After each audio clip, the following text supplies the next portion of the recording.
അപ്പോൾ ഡിവിഷൻ 1 കയറാൻ വേണ്ടിയിട്ടുള്ള കുറച്ച് ട്രിക്കും ടിപ്സും പറഞ്ഞുതരാൻ ഞാൻ പറഞ്ഞിട്ടുണ്ട്. അപ്പോൾ അതാണ് ഈ ഒരു വീഡിയോയിൽ ഇൻക്ലൂഡ് ആക്കിയേക്കുന്നത്. അപ്പോൾ നിങ്ങളെല്ലാവരും വീഡിയോ ത്രൂ ഔട്ട് കണ്ടു നോക്കാം. അപ്പോൾ ഫസ്റ്റ് കാര്യം എന്താണെന്ന് വെച്ച് കഴിഞ്ഞാൽ നമ്മുടെ മൈൻഡ് സെറ്റ് മെയിനായിട്ടുള്ള കാര്യം അത്. കാരണം എന്ന് വെച്ച് കഴിഞ്ഞാൽ നമ്മൾ നോർമലി ഒരു ഫ്രണ്ട്ലി കളിക്കുമ്പം നമ്മളെന്താ പറയുക, നമ്മൾ മൈൻഡ് റിലാക്സ്ഡ് ആയിട്ടായിരിക്കും കളിക്കുക, ജസ്റ്റ് ഫ്രണ്ട്ലി അല്ലേ കളിക്കുക, ആ ഒരു മൈൻഡ് സെറ്റ് ആയിരിക്കും. പക്ഷേ അതേസമയം നമ്മൾ റാങ്ക് പുഷ് ചെയ്യാൻ വേണ്ടിയിട്ട് ഡിവിഷൻ 1 കയറാൻ വേണ്ടിയിട്ട് നമ്മൾ കളിക്കുന്നതെന്നുണ്ടെങ്കിൽ നമ്മൾ നല്ല പ്രഷറൈസ്ഡ് ആയിരിക്കും. ഇവൻ ഞാൻ ലാസ്റ്റ് ഇട്ടേക്കുന്ന വീഡിയോയിലും പറഞ്ഞിട്ടുണ്ടായിരുന്നു, ലാസ്റ്റ് ഒരു ഒറ്റ മാച്ചിൽ ഞാൻ എന്തുമാത്രം പ്രഷർ എടുത്തതെന്ന് എനിക്ക് അറിയത്തുള്ളായിരുന്നെന്ന്. കാരണം എന്ന് വെച്ചാൽ അതുപോലെ എല്ലാവരെയും കാര്യത്തിൽ അതുപോലെ തന്നെ ഭയങ്കര പ്രഷറൈസ്ഡ് ആയിരിക്കും എല്ലാവരും. അപ്പോൾ നമ്മൾ എന്താ ചെയ്യേണ്ടതെന്ന് വെച്ച് കഴിഞ്ഞാൽ മൈൻഡ് സെറ്റ് നമ്മൾ സെറ്റാക്കുക, ഒട്ടും പ്രഷർ യൂസ് ആക്കാതെ തന്നെ പൊസിഷനിൽ നിന്ന് കളിക്കാൻ മാക്സിമം നോക്കണം. ഇതാണ് ഫസ്റ്റ് പോയിൻ്റ്. സെക്കൻഡ് പോയിൻ്റ് എന്താണെന്ന് വെച്ച് കഴിഞ്ഞാൽ നമ്മുടെ ഫോർമേഷനാണ്. ഫോർമേഷൻ എന്ന് പറയുമ്പോൾ മെയിനായിട്ടുള്ളൊരു കാര്യം, ഈവൻ ഞാനാണെങ്കിൽ ചെയ്തുകൊണ്ടിരുന്ന കാര്യം വെച്ചാൽ ഫോർമേഷൻ മാറ്റി ഇട്ടുകൊണ്ടിരിക്കുകയായിരുന്നു. ഈവൻ എൻ്റെ ലൈവ് ശ്രദ്ധിച്ച് കഴിഞ്ഞാൽ നിങ്ങൾക്ക് കാണും, ഞാൻ ഫോർമേഷൻ മാറ്റി ഇട്ടുകൊണ്ടിരിക്കുന്ന ഒരാളാണ്. പക്ഷേ നിങ്ങൾ ഡിവിഷൻ മെയിനായിട്ട് റാങ്ക് പുഷ് ചെയ്യുമ്പം ഒരിക്കലും നിങ്ങൾ ഫോർമേഷൻ ഇട്ട് മാറ്റി കളിച്ച് നോക്കല്ലോ. ഫസ്റ്റ് നിങ്ങൾ നോക്കുക, ഒരു ഫോർമേഷൻ ഇട്ട് നോക്കുക, എന്നിട്ട് സെക്കൻഡ് ഹാഫ് ആകുമ്പോഴത്തേക്ക് ആ ഫോർമേഷൻ സെറ്റ് ആകുന്നില്ല, അല്ലെന്നുണ്ടെങ്കിൽ നമ്മുടെ ഒപ്പോണൻറ്റിൻ്റെ ഡിഫൻസ് അത്രയ്ക്കും സ്ട്രോങ് ആണെന്നുണ്ടെങ്കിൽ മാത്രം ഫോർമേഷൻ ചേഞ്ച് ചെയ്യുക. എന്നിട്ട് നിങ്ങൾ വിങ്ങിൽ ഫോക്കസ് ചെയ്യുക, വിങ് യൂസ് ആക്കിയിട്ട് നിങ്ങൾ കളിക്കുക. അപ്പം അവരുടെ ഡിഫൻസ് അത്രയ്ക്കും സ്ട്രോങ് ആണെന്ന് നമുക്ക് തോന്നിയാൽ മാത്രമേ നമ്മൾ സെക്കൻഡ് ഹാഫിൽ ഡിഫൻസ് എന്താ പറയുക നമ്മുടെ ഫോർമേഷൻ ചേഞ്ച് ആക്കിയിട്ട് വിങ് യൂസ് ആക്കിയിട്ട് കളിക്കാൻ പാടുള്ളൂ. തേർഡ് കാര്യം എന്ന് വെച്ച് കഴിഞ്ഞാൽ മെയിൻ കാര്യമാണ് ടൈമിങ്. എന്ന് വെച്ച് കഴിഞ്ഞാൽ ഇപ്പം ഞാൻ തന്നെ പറയാം, ഞാനൊക്കെ മുന്നേ റാങ്ക് ആദ്യമൊക്കെ പുഷ് ചെയ്യുമ്പോൾ തകർത്തിരുന്ന് കളിക്കും, കണ്ടിന്യൂസ് മാച്ചൊക്കെ ഇരുന്ന് കളിക്കും, 10, 12, 15 മാച്ചോളം ഇരുന്ന് കണ്ടിന്യൂസ് ആയിട്ട് കളിക്കുമായിരുന്നു. പക്ഷേ നമ്മൾ അങ്ങനെ ചെയ്തിട്ട് ഒരു കാര്യമില്ല. അങ്ങനെ കളിച്ച് കഴിഞ്ഞാൽ നമുക്ക് ഒരിക്കലും ഡിവിഷൻ 1 കയറാൻ പറ്റില്ല. നമ്മൾ മെയിനായിട്ട് ചെയ്യേണ്ടത് എന്താണെന്ന് വെച്ച് കഴിഞ്ഞാൽ ഒരു 3-4 മാച്ച് ഇരുന്ന് കളിക്കുക.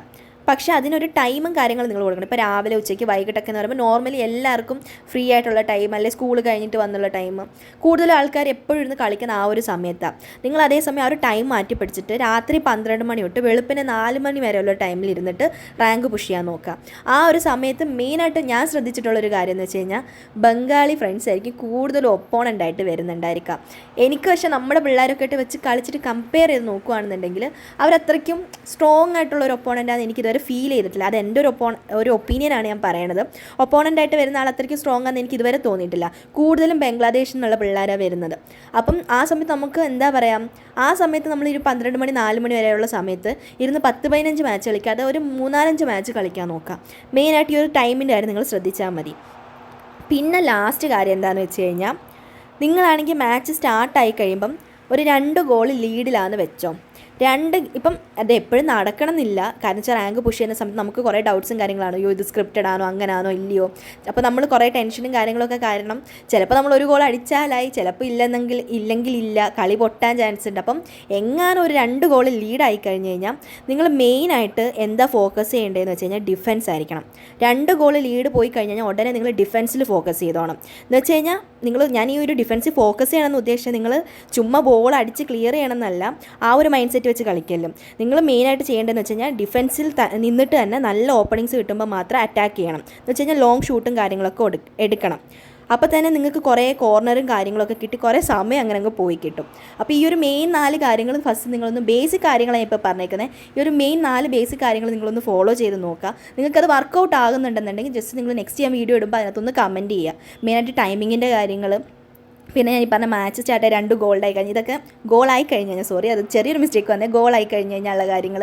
അപ്പോൾ ഇതൊക്കെ നിങ്ങളൊന്ന് ചെക്ക് ചെയ്ത് നോക്കാം. പിന്നെ ഇനിയും കുറച്ച് എന്താ പറയുക സിമ്പിൾ ടെക്നിക്സും കാര്യങ്ങളൊക്കെ ഉണ്ട്. പിന്നെ എനിക്കാണെങ്കിൽ വീഡിയോ ചെയ്യുമ്പോൾ ഒത്തിരി കാര്യങ്ങളൊന്നും ഡീറ്റെയിൽഡ് ആയിട്ട് ഇൻസ്റ്റയിൽ വീഡിയോ ചെയ്യുമ്പോൾ പറഞ്ഞു തരാൻ പറ്റില്ല, ടൈം ലിമിറ്റേഷൻസും കാര്യങ്ങളൊക്കെ ഉണ്ടായതുകൊണ്ട്. അപ്പോൾ നിങ്ങൾക്ക് ഇനിയും എന്തെങ്കിലും ഇൻഫർമേഷൻസും കാര്യങ്ങളും സജഷനൊക്കെ വേണമെന്നുണ്ടെങ്കിൽ ജസ്റ്റ് എനിക്കൊന്ന് കമൻറ്റ് ചെയ്താൽ മതി. അപ്പം ഇത് ഞാനിപ്പോൾ ഈ ഒരു പറഞ്ഞ ടെക്നിക്സും കാര്യങ്ങളൊക്കെ ഇതൊക്കെ അറിയാത്തവർക്ക് വേണ്ടിയിട്ടുള്ളതാണ്. അറിയുന്നവർ ഓക്കെ, നിങ്ങൾക്ക് ഓൾറെഡി അറിയാവുന്ന കാര്യമാണ്. പക്ഷേ ഇത് ഞാൻ മെയിനായിട്ട് പറഞ്ഞിരുന്ന അറിയാത്ത ആൾക്കാർക്ക് വേണ്ടിയിട്ടാണ്. വേറെയും കുറച്ച് ടിപ്സും കാര്യങ്ങളൊക്കെ ഉണ്ട്. ജസ്റ്റ് നിങ്ങൾ എനിക്കൊന്ന് കമൻറ്റ് ചെയ്താൽ മതി. അതുപോലെ തന്നെ 1 vs 1 മാച്ച് കളിക്കണം എന്നുള്ളവരും ജസ്റ്റ് എനിക്കൊന്ന് കമൻറ്റിൽ മെൻഷൻ ചെയ്താൽ മതി. ഇന്നലെ ഞാൻ കുറേ പേരുമായിട്ട് മാച്ച് കളിച്ചിട്ടുണ്ടായിരുന്നു. അതുപോലെ തന്നെ ഇന്നും കുറേ പേരുമായിട്ട് മാച്ച് കളിക്കാൻ നോക്കാം. അപ്പോൾ ഇന്നത്തെ വീഡിയോ ഇത്രയൊക്കെ ഉള്ളൂ. നമുക്ക് നെക്സ്റ്റ് വീഡിയോയിൽ കാണാം. ബൈ.